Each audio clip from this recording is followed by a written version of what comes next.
All right, welcome everybody. Welcome everybody to week 3 of our Welty at Home book club reading through Faulkner's The Sound and the Fury. I will be sending these recordings out after we upload them to our unlisted YouTube link. I'll send them out to the entire group. So even if you're not able to make it one week and you need the recording, you don't need to let me know. I will send it to you automatically after it's uploaded there. So you can be looking out for that. And without further ado, we're going to get started on our discussion of part 2 with Dr. Suzanne Mars. All right. Well, I thought we might focus on some specific passages today and look carefully at Faulkner's words, and also focus on the fact that Quentin's section is in some senses a retelling, as Faulkner said, of Benjy's section. So we might compare passages from Benjy's section to those from Quentin's section as a way of starting, and then we can move beyond that. But what I'd like to look at is the attitudes of these two brothers towards their father, towards Caddy, and towards Dilsey and Roscus. So I picked out some passages, and if you don't like the ones I've picked out, we'll switch to other ones, or you can turn us in a different track anytime you want to. So if you want to do something different, speak up and we'll follow your desires. But let's start off with page 72 and Benjy's section.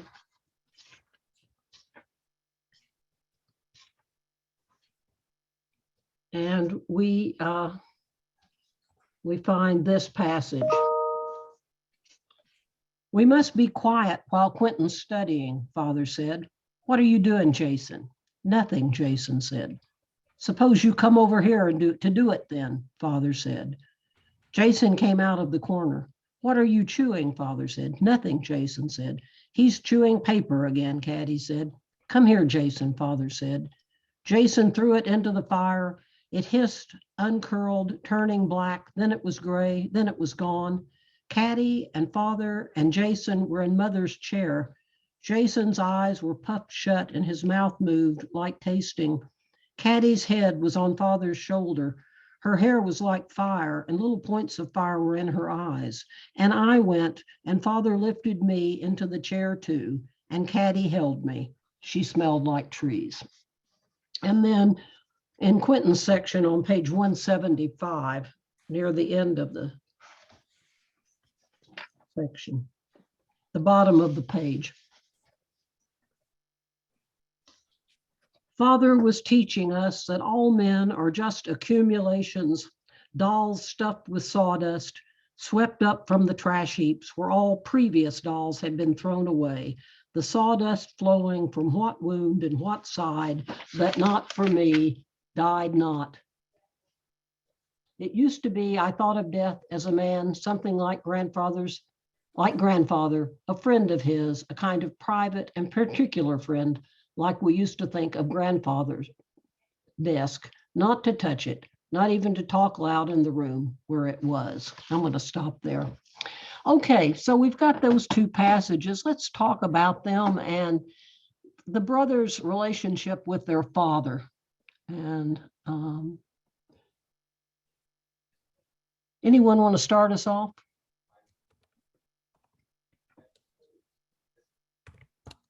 This is where I miss Lynn a lot. I really miss her at the first here. Harriet, you're going to start us off? Monica, were you raising? Go ahead, Lauren. Oh, I thought I saw Monica raise her hand, but I might have been just, nope.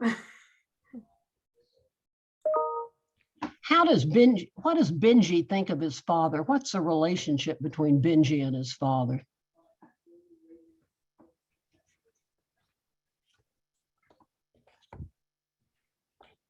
Is there affection there?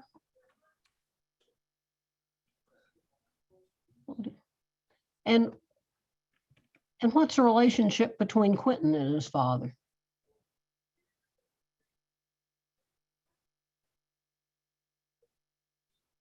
Oops. Okay, Harriet, go.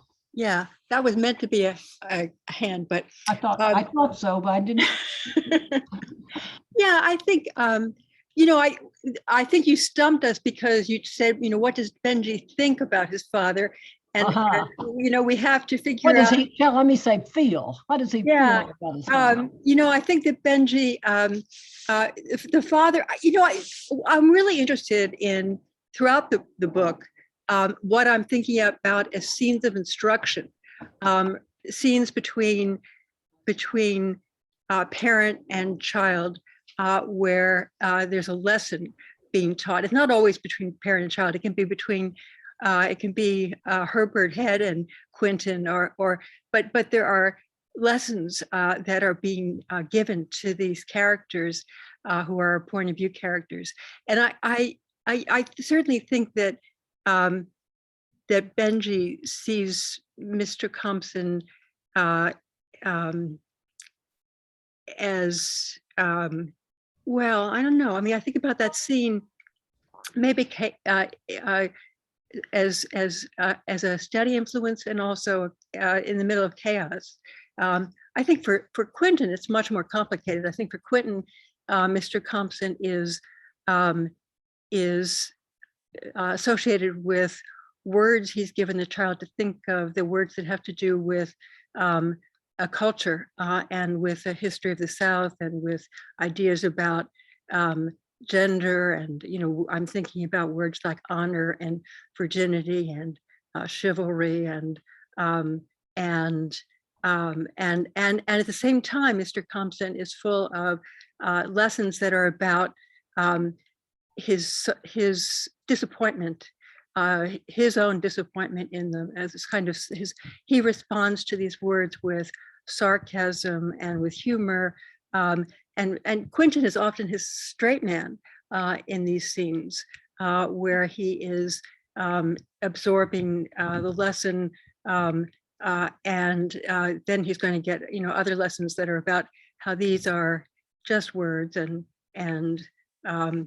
there's this gap between the real and the ideal, which is what I think about Mr. Compson, that he's a defeated idealist who deals with the disappointment in those words through sarcasm, humor, and drinking. Okay, so yeah, so I think with Benji, don't you think in general we feel that there is a kind of sense of his father as a parent who cares, whereas the mother is constant tension. With Quentin, I think you also have that sense of him. And Quentin says to Caddy, what about father and Benji? When you get married, you've got to take care of father. So there's that affection too, but also the father as the disillusioned idealist, as the nihilist, I think. Let's go with Laura and Monica and Elta. Laura. Yeah, I would just I would say go off what Harriet was saying, especially about honor, is that for me the relationship between Mr. Compson and Benji and Quentin is based on his skepticism of this system.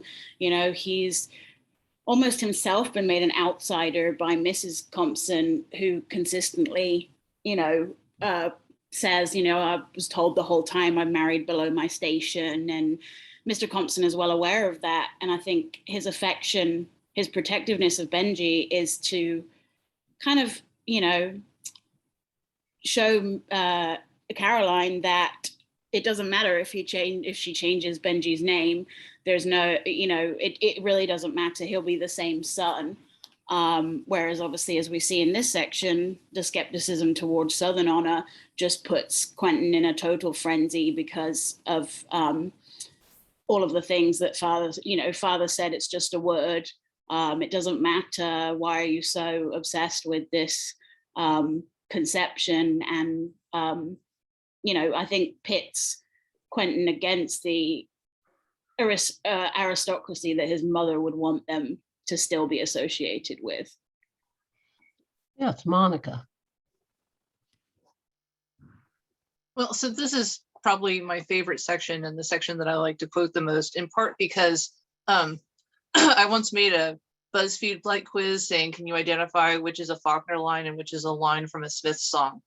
Because this section is just so could all be like lines in an emo song, right? But reading it and thinking about what y'all are talking about, it's actually Jason, it's father, who's the emo person in this section. It's father who says, I give you the mausoleum of all hope and desire, and man, the sum of what have you, stalemate of dust and desire. I mean, that could just put some guitar chords underneath that.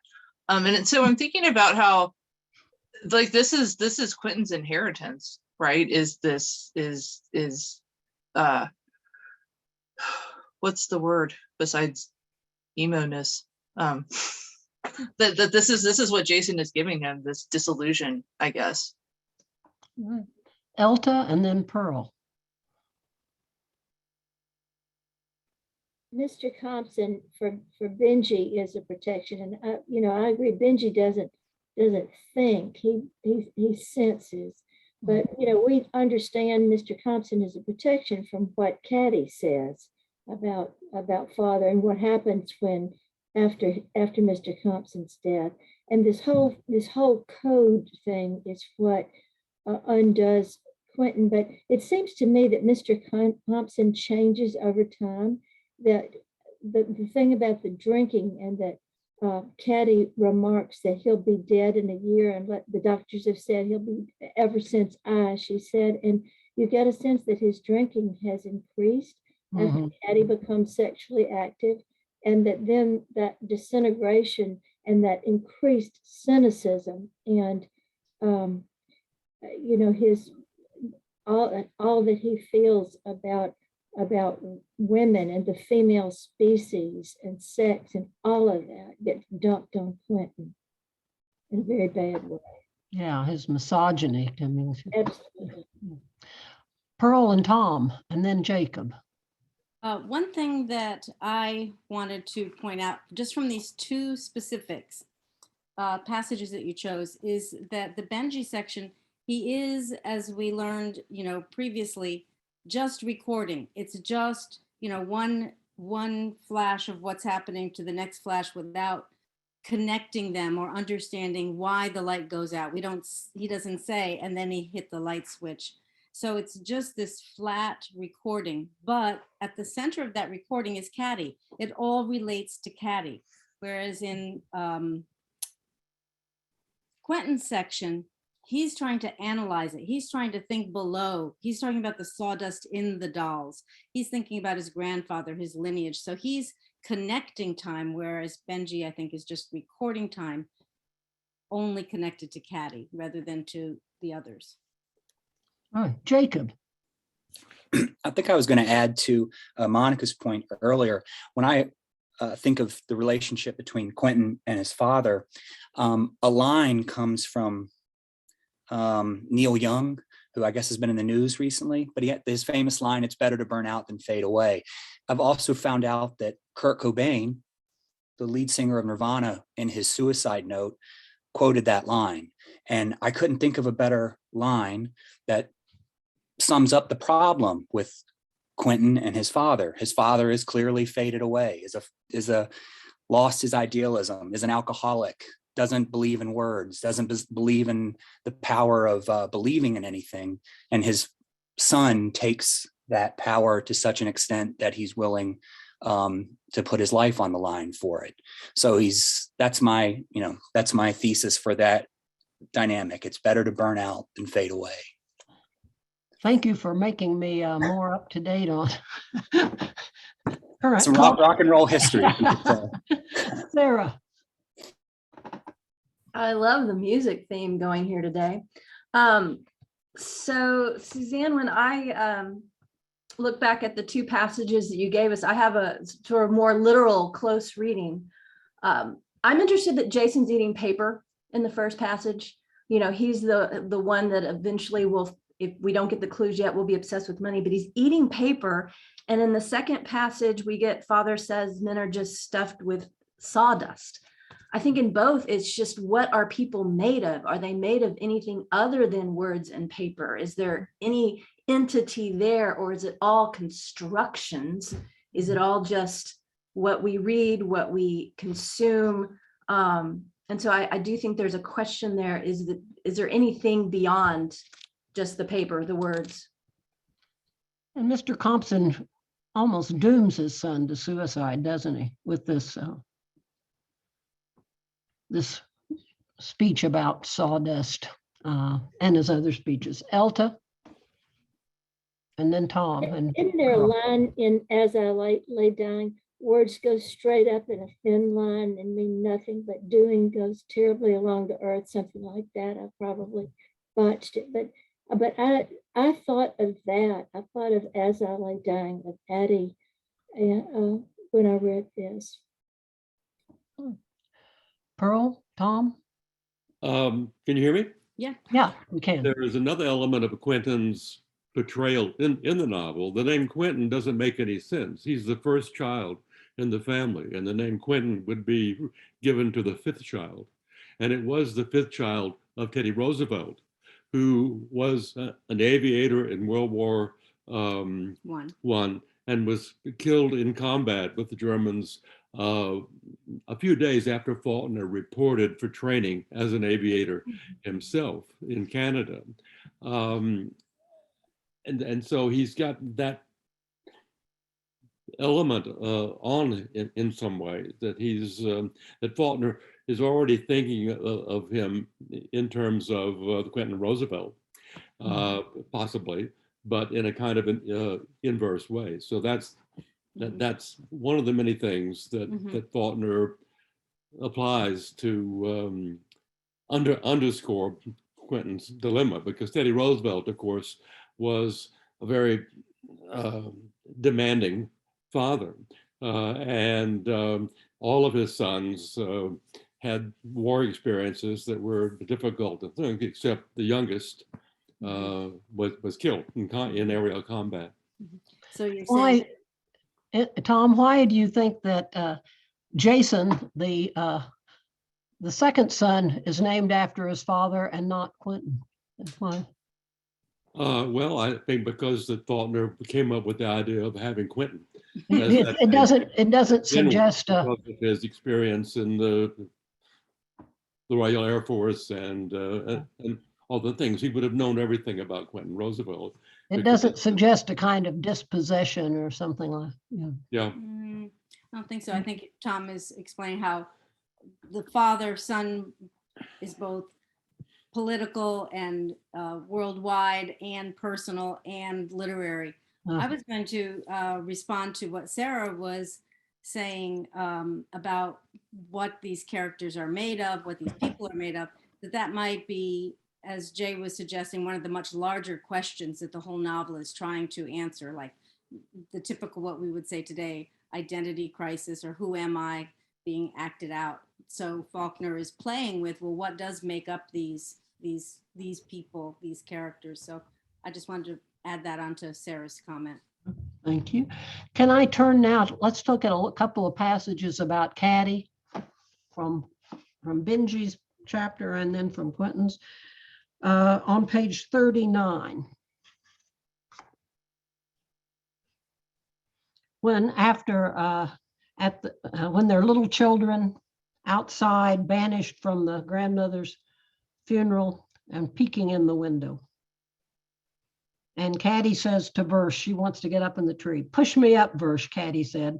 All right, Verse said. You the one going to get whipped, I ain't. He went and pushed Caddy up into the tree to the first limb. We watched the buddy bottom of her drawers. Then we couldn't see her. We could hear the tree thrashing. Mr. Jason said, if you break that tree, he whip you, Verse said.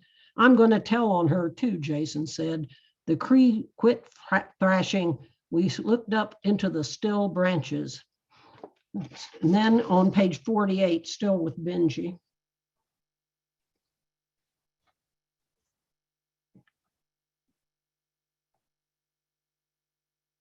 Caddy, this was Caddy and Charlie and Benji's response to that. Caddy, Charlie whispered loud. We went on. You better come back. Are you coming back? Caddy and I were running. Caddy, Charlie said.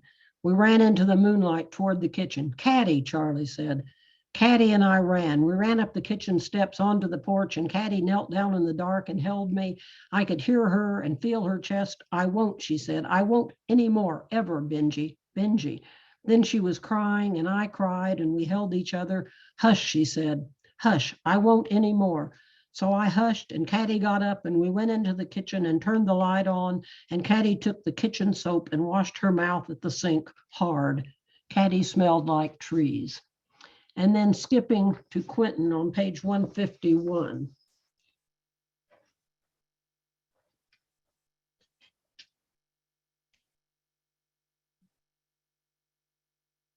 Talking about Caddy and Quentin about Dalton Ames.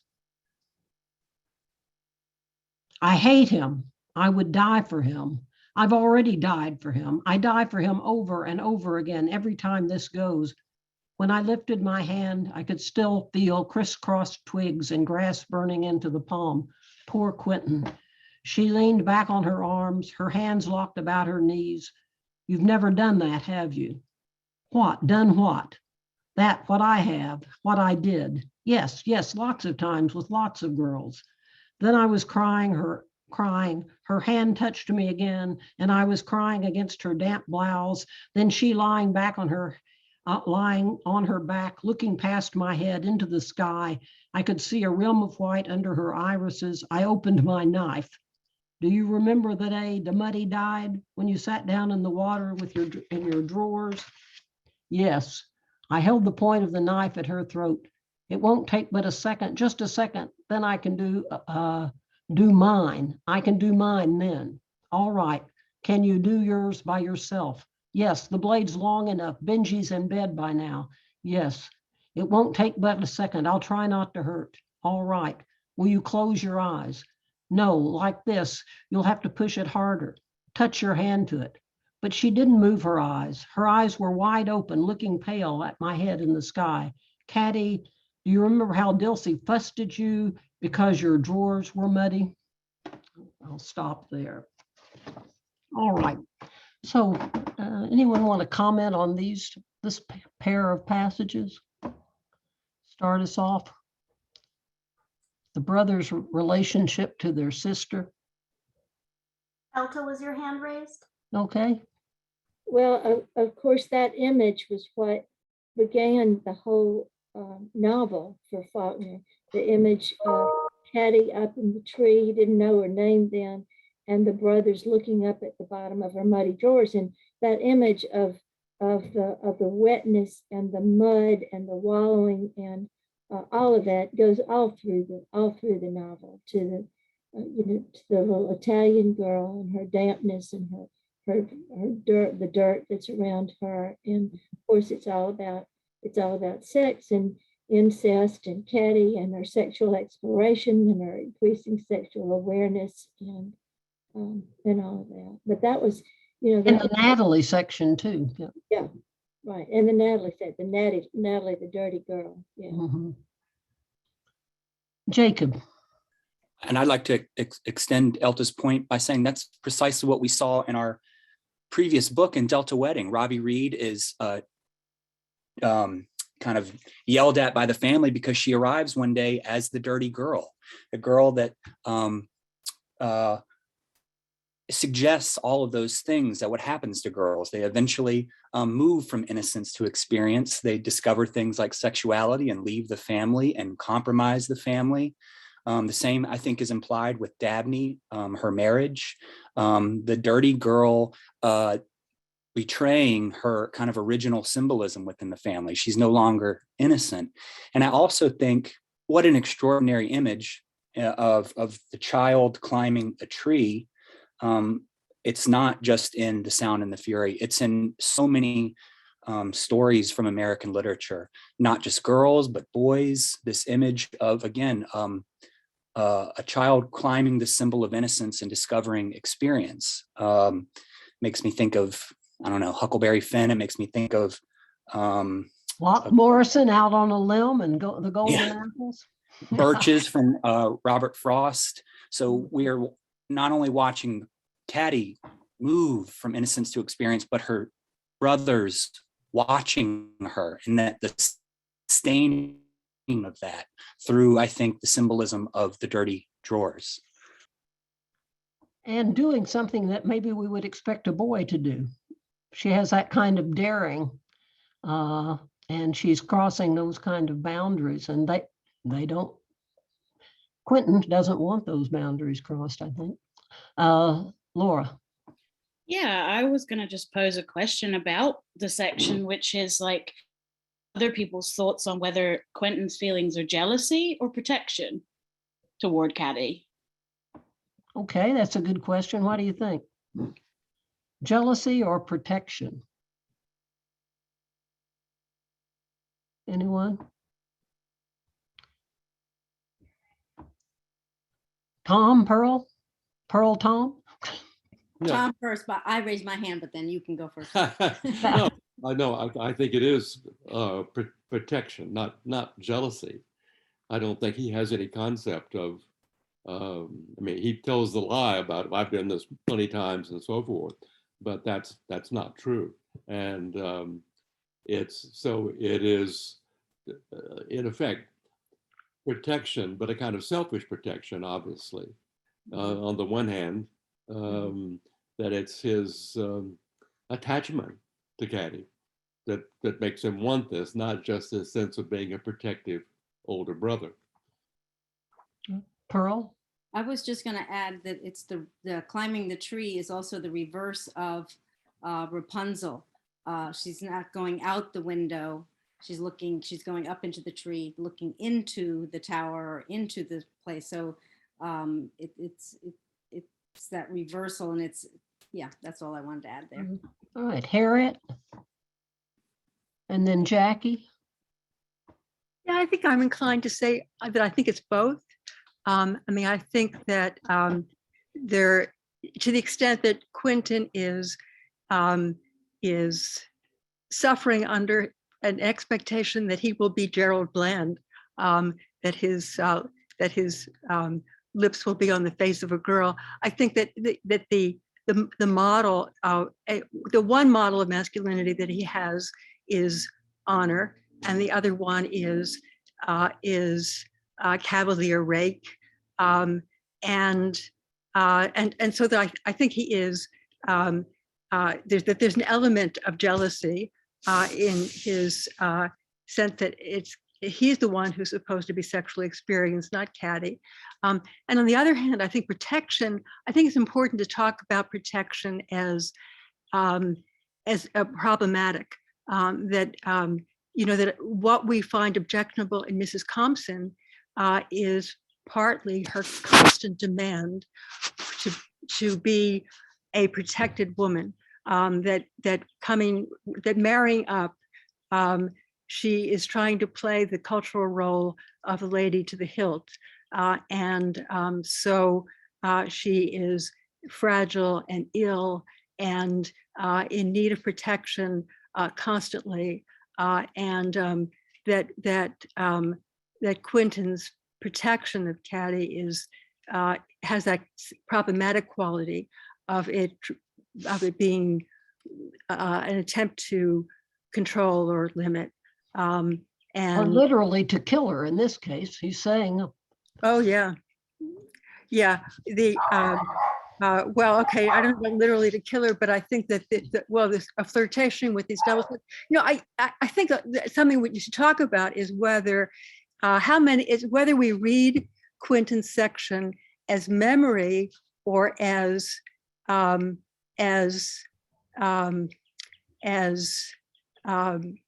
fantasy, that these conversations that he has in his head may be the past, but they may also be Mr. Compson in his head or Caddy in his head. So I think that the meaning of them is the same, but when you get to things like, does he mean to kill her? yeah. Okay, Jackie, and then Joe Ellen.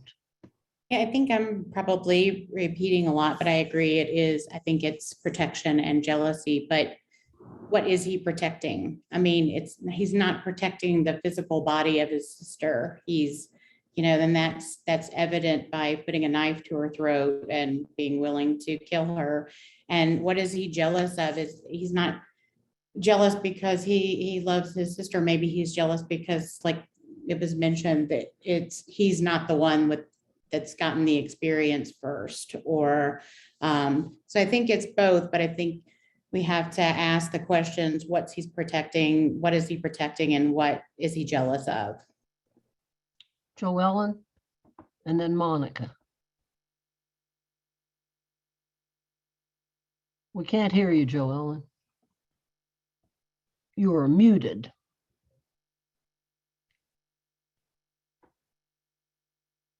Let's go to Monica and then we can come back. Okay, we'll come back to Joellen. Go to Monica. I really like Laura's question and thinking about protection and jealousy, and not just Quentin wanting to protect his sister, but also how Caddy herself is a form of protection. Certainly for Benji, that's he desires, or she provides protection for Benji. And I'm wondering if we can think, I don't know, it seems like this is the intersection of Benji and Quentin for me a lot, of thinking about the role that protection and jealousy plays in their relationship to Caddy. So I wonder if Caddy is a kind of protection for Quentin as well. Right, Joellen, you wanted to speak to Yeah, that? I absolutely agree with that. In Okay. fact, I'd have to read it again to see Quentin as much of a protector. He seems to me less capable, kind of like his father, but that suicide pact, wanting to proclaiming that he had incest with his sister, wanting to go to hell, just the two of them, sounds pretty much like jealousy to me. I mean, I lean predominantly in that direction and see Caddy as more of a protector than Quentin. Right. Anyone else? Pearl? Or Tom? But Oh, then, wait. but then jealous of what?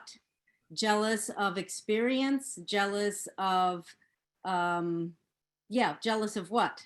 Of Caddy, anyone else in her life. I mean, the sexuality, of course, comes in there, but he doesn't want anybody else close to Caddy.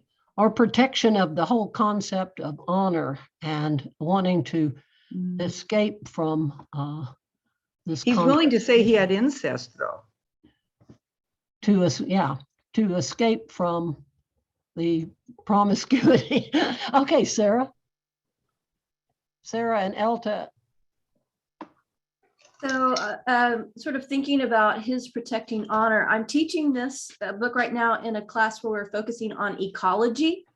And we've been very interested in the trees. Caddy smells like trees. And so I think if Quentin's trying to protect honor in society, Caddy escapes by becoming one with nature. So it's really interesting to me that in the passage you read on 39, that she goes up in the tree and then they can't see her, but the tree keeps thrashing. Then the tree quit thrashing as if she's become the tree. And when boy, Harriet, your question, when he remembers or fantasizes killing her, boy, I don't know the answer to that. He seems like he can't do it because she keeps her eyes open looking at the sky. And so it's almost as if Caddy finds these ways to get around that honor that society, their society has put up, that Quentin's trying to protect by going into or merging with nature. And who was next? I think, is it Elta? Did you? We had Elta and Pearl's hand. All right, raised, but okay. We'll come back, Pearl. So Elta and then Marcia. I took my hand down because. Oh, I'm sorry. Got said, thank you. All right, Marcia.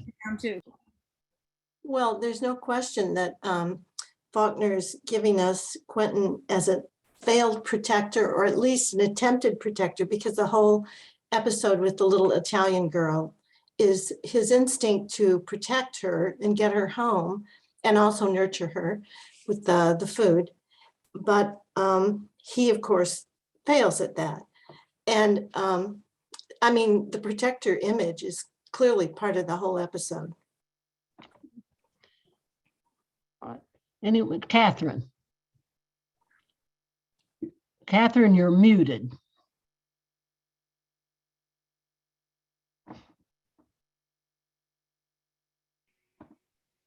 Am I muted now? Now we can hear you. I was reading into the tree as it was a tree of knowledge in the Garden of Eden. And they went from innocence to the tree of knowledge. And that's what Caddy was, I don't know, it's like protecting herself or discovering in the tree. Yes, I think that's a good point, Catherine. Joe Ellen and Katie. I thank Marcia for mentioning the Oh, little Italian. Oh, I'm sorry. Go ahead. Oh, I'm sorry. No, I thought you were saying you wanted Marcia to be called on, but you were. Oh, no, discussing no, comment. no. I was thanking Marcia for raising the Yeah. incident with the little Italian girl, Yeah. because there's a whole lot, I think, to be said about that. In fact, I would put money on it that J.D. Salinger might have stepped off that and Catch Her in the Rye. And the whole point there is that Holden Caulfield wants to catch, is it his little sister, from running over the cliff or whatever, but basically protecting her from sexual knowledge.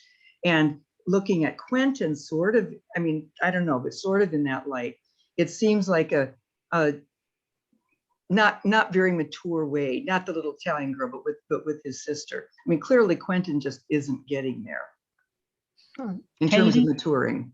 Yeah. I think we could also talk about the little Italian girl being a foreigner, Quentin associating Cattie's behavior with that of Black women. So anyway, Katie. Yes, and sorry, my camera's not working, so here I We'd am. like to see you. I know, sorry, it's not working today.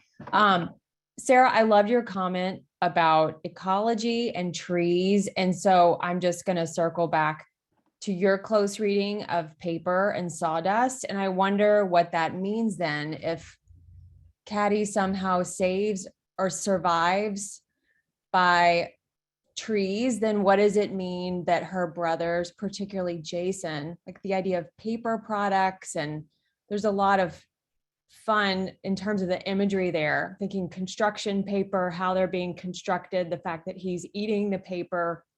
What does that mean then that he's associated with the products of trees?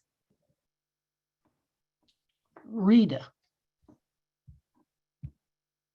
Can you hear me? Yes. Do you feel that in some ways, the way Quentin acts is a result of his being handed through a birthright a role he is incapable and unable to execute? And in some ways, Cattie, who shouldn't have these qualities, has them. And it's his ineptitude and his realization of his lack of qualities is heightened by his observations of his own sister. That he sees himself as or sees what he lacks through Cattie. And Cattie, he sees what he lacks. Yeah. Anyone want to comment on that?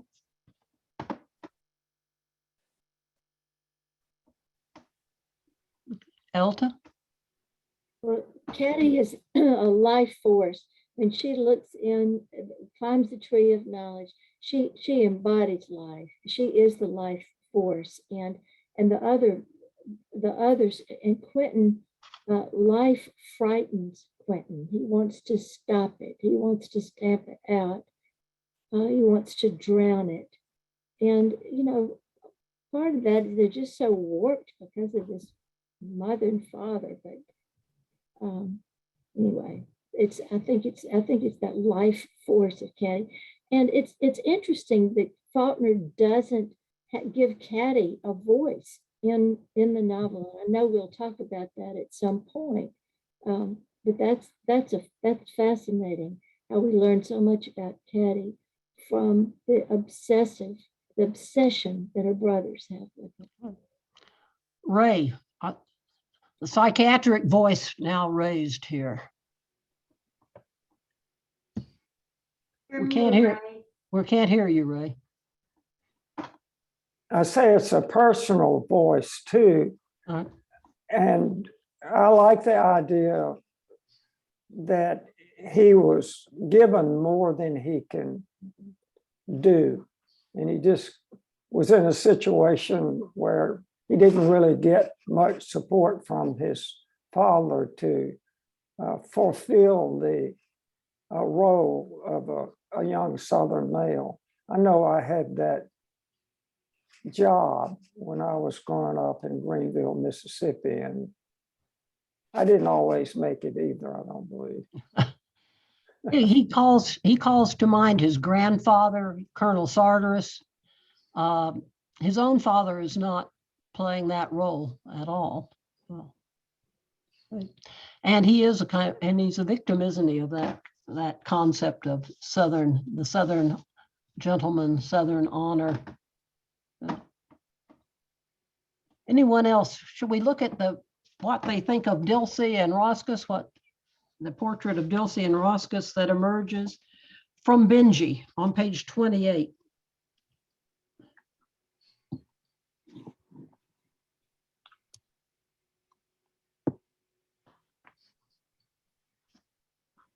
Let me see if I've got the right, it's 28 and 29. Okay, all right. So we can't go around yonder, TP said. Don't you know Mammy says we can't. Dilsey was singing in the kitchen and I began to cry. Hush, TP said. Come on, let's go down to the barn. Roscus was milking at the barn. He was milking with one hand and groaning. Some birds sat on the barn door and watched him. One of them came down and ate with the cows. I watched Roscus milk while TP was feeding Queenie and Prince. The calf was in the pig pen. It nuzzled at the wire, bawling. TP, Roscus said. TP said, sir, in the barn. Fancy held her head over the door because TP hadn't fed her yet.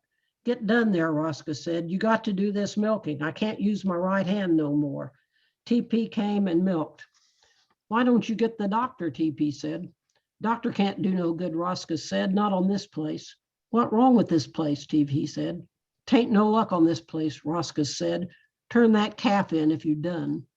Tain't no luck on this place, Roscus said. The fire rose and fell behind him and Verse sliding on his and Verse's face. Dilsey finished putting me to bed. The bed smelled like TP. I liked it. So this encounter with the Gibson family. And then in Quentin's section on page 86.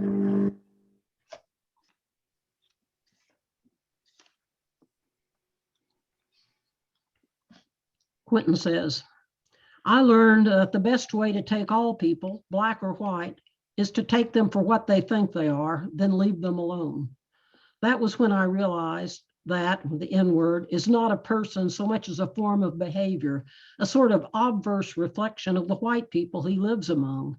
I thought at first that I ought to miss having a lot of them around me because I thought that Northerners thought I did.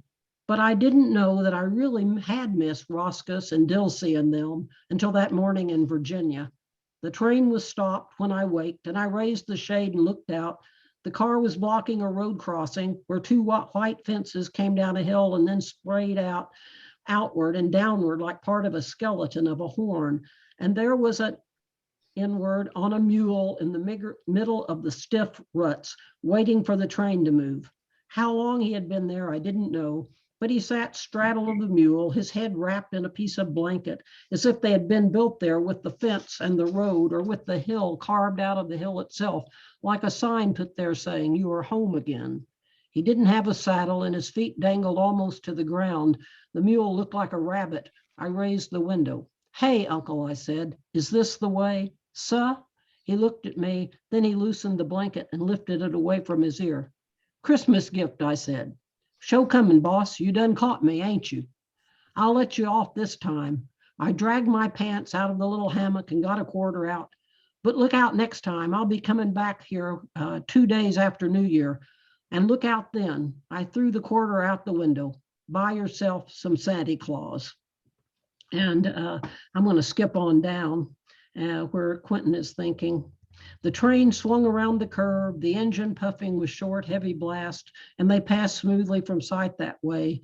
That quality about them of shabby and timeless patience, of static serenity, blending of childlike and ready incompetence and paradoxical reliability that tends and protects them it loves out of all reason and robs them steadily and evades responsibility and obligations by means too barefaced to be called subterfuge even, and is taken in theft or evasion with only that frank and spontaneous admiration for the victor which a gentleman feels for anyone who beats him in a fair contest, and with all a fond and unflagging tolerance for white folks' vagaries like that of grandparent for the unpredictable and troublesome children, which I had forgotten. Okay, so two portraits of Black people, of African Americans, and the evoking of the Gibson family. What about that?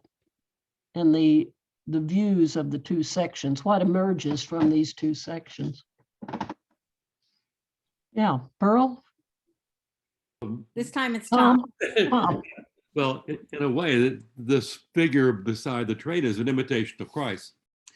On his mission, after he goes out, he's on a small animal of some kind, and he does that. And Quentin doesn't make the connection, obviously, and yet he's doing a kind of conventional acknowledgement at the same time. So I think it's just another Christian element in the novel that everybody misses all the meanings of all that, any of it. And Quentin has sort of missed the meaning of this too. Just part of his home, but it is also, I think, a Christian image planted in there by Faulkner to play with, enforce that relationship in the novel. The sort of faith that Dilsey has and that everyone else lacks. Yeah. I sort of thought when you're reading the last passage, it seemed almost like Faulkner was struggling with keeping in Quentin's point of view versus his own point of view. That Faulkner is recognizing the paradoxical understandings of these people. His love for who was Dilsey? Not Mammy Callie, is that who you're thinking? Callie versus like what would Quentin be thinking? And so you could see both sides there. To me, that was sort of a demonstration of the struggle. I was reading that somewhat differently, and maybe I'm wrong here, but I was thinking that here is Quentin with a kind of typical sort of racist attitude, and that here is Faulkner calling that to our attention, that one of Quentin's limitations is that he can't get past this, that he feels real affection for these people, but he can't get past seeing them in this light of inferior in so many ways to his mindset. And that in Benji's section, we hear TP call his father sir. And here it's the man on the rabbit-like mule that says sir to Quentin. Quentin would see that as his right, and he wants this man to ask for the Christmas gift. He asks first, but he gives the money anyway. So that kind of racial dynamic seems to me to be at work here. Elta and then Harriet. I'm interested in Quentin's relationship with Deacon at Harvard, because there, and again, I think, I agree with Pearl. I think it's Faulkner interjecting there, because it's so interesting how Deacon plays up the Southern, he gets into the Southern talk and all of that, the young master when they first arrive, and then he becomes more Northernized in other areas. But the Deacon is, to me, a very interesting. Yeah, Deacon is another one we need to talk about. Harriet and then Joellen.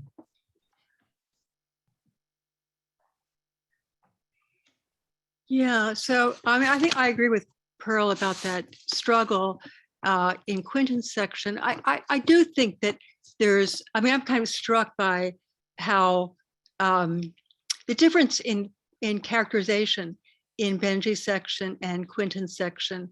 I'm thinking about Froni and her attitude and her knowing things and her resentment about being Caddy's hierarchy, and versus the nostalgia in Quentin's portrait of relationship to these Black figures who he creates as characters, Deacon and the man on the rabbit mule.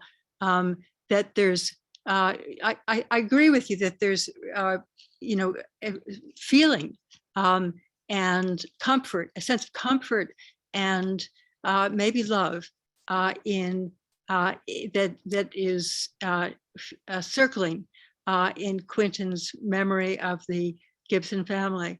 At the same time, there is a lot of cultural construction that I feel in Quentin's language.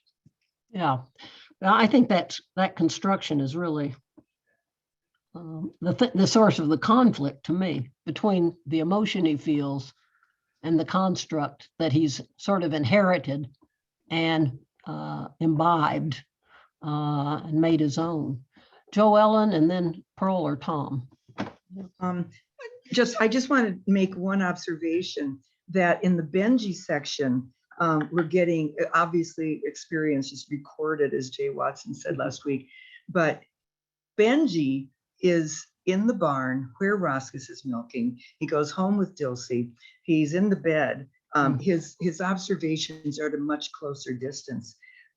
With Quentin, he's distance. He's looking through the train window at the man riding the mule and thinking about Deacon. He's processing. He says, "You've got to remember to think of them as colored people and not the N-word. I'd have wasted a lot of time and trouble before I learned that the best way to take all people, Black or white, is to take them for what they think they are and then leave them alone," which is a distancing kind of attitude also. Yeah, I love it when he says, I like their house. I like being in this bed and the smell of the house. There's Benji right in the midst of it. So, Pearl. I wanted to point out just that passage that Joe Allen was referring to, and you repeated that we need to keep this in mind, how Benji is closer to the Gibson family. In fact, being a part of that family, being in that bed and liking how it smells. When we get to the Dilsey section, when Benji again is going to be more akin to recognizing some sort of truths than the rest of the Compsons. And for the Quentin section, point out again, it's like the other Quentin section we read, where he goes back into the genealogy. What is his role in the whole family? He's thinking there about Damity and Damity's death at the very end of that passage that you read. And so he can't get away from being a part of this family, and conflicts how he thinks about everything else. Oh. Sarah, go ahead, Tom. Well, in terms of that Christian experience of Benji, who's in the church for the Easter sermon and has a tear coming down his cheek. So in effect, it's Eliot's line about having the experience and missing the meaning. Quentin has this possible experience with the man on the mule, the mule or whatever small. I think maybe the mule looks small because the man is so tall. Well, he's so tall. But anyway, that he's coming home for Christmas, and he has this image of Christ on his mission. Where he rode on an animal like that, and he doesn't get it. Yeah, Sarah, and then Jacob. So I'm just going to pitch more questions because I don't have answers. My first question is, I'm really interested in why the text keeps telling us where Benji's sleeping. You know, he's sleeping with Caddy. He's sleeping in TP's bed. At one point they talk about where do they sleep when they're sick. Benji pays a lot of attention to his sleep. You know, the shapes are going when Caddy says we're asleep. So I don't have an answer to that. That's a question I have. The second question I have is, I've always read this text one way, and your conversation's making me think differently. I always thought that when Quentin realizes that race is kind of a performance, he says it's a performance, that he then contrasts that with, but he missed Roscus and Dilsey as if they are real to him and not the performance. But now that this scene comes right after that with the man on the mule and they play the game of Santa Claus, I wonder if what Quentin's missing is the performance of race, because he knows where he is in that performance. It gives him an identity. So those are just my questions. A kind of sense of security and having Yeah. this expectation. Yeah, Jacob? So I was going to say that while you read the book, you as a reader yearn for order, just like the way Benji yearns for order, the way Quentin yearns for order.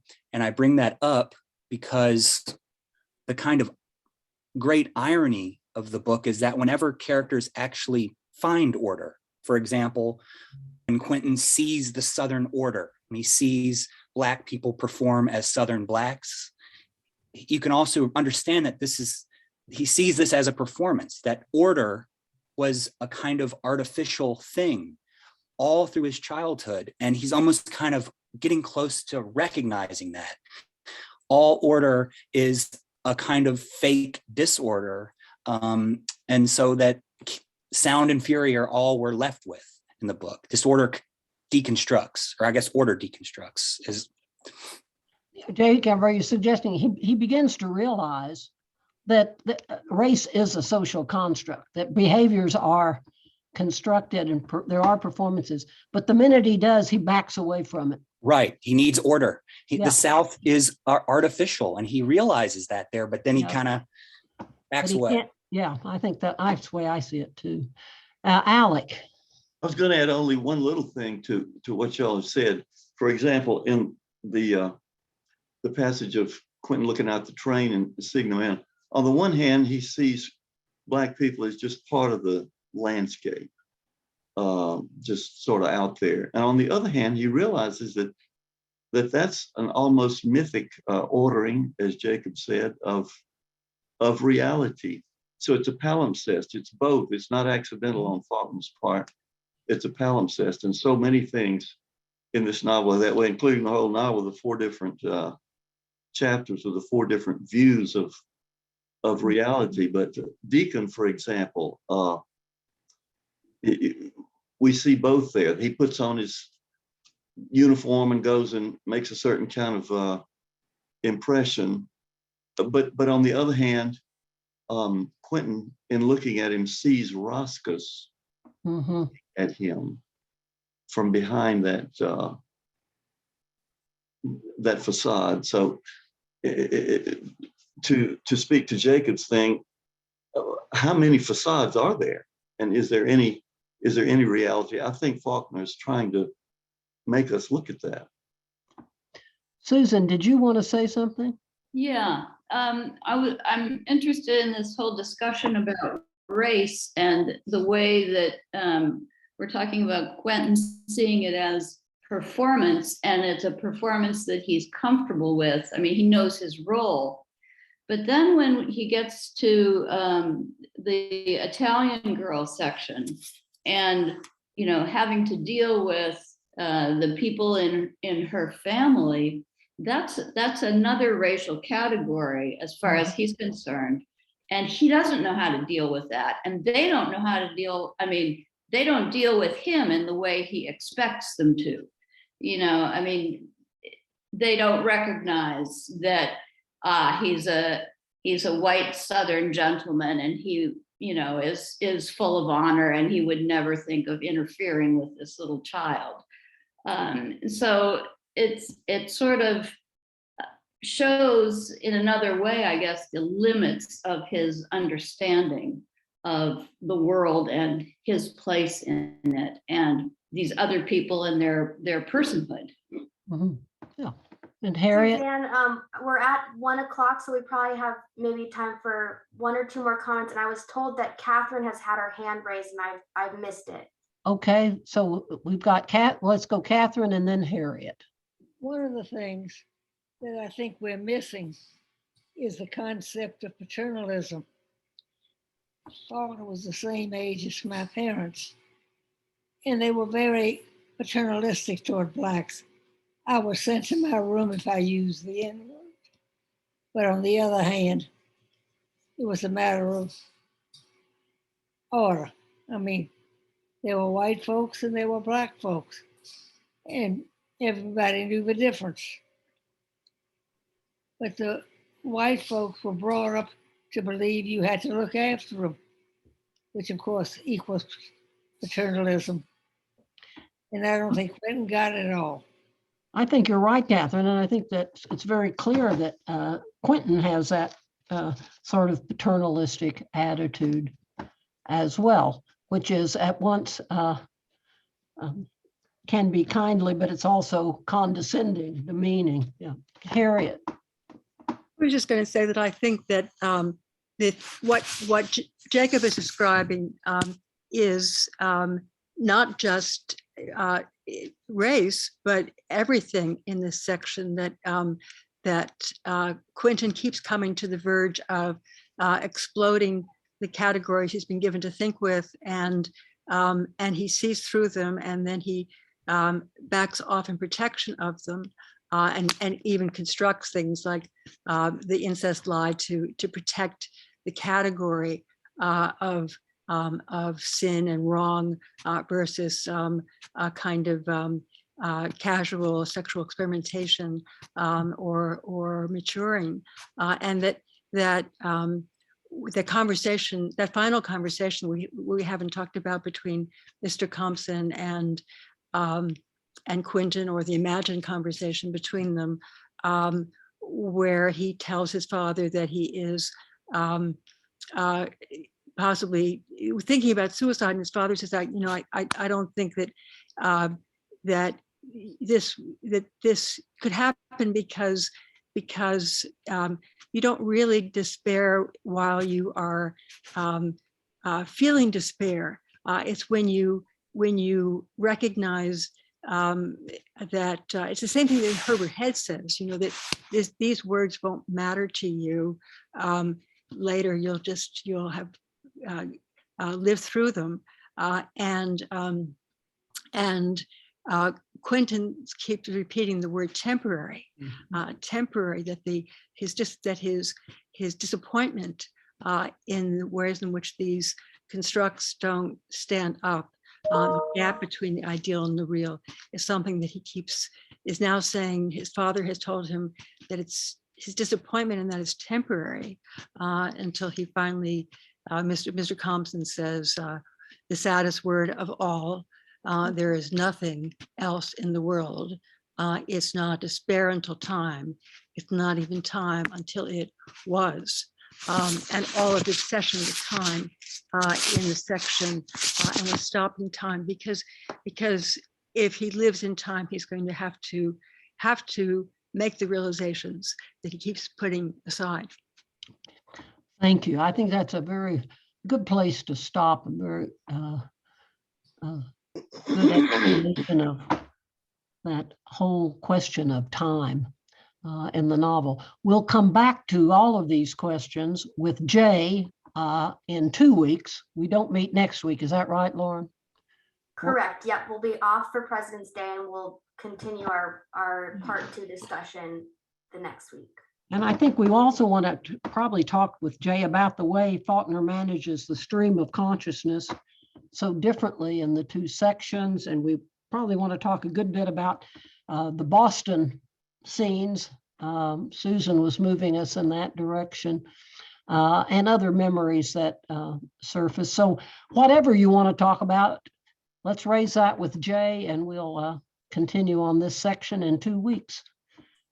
Till then.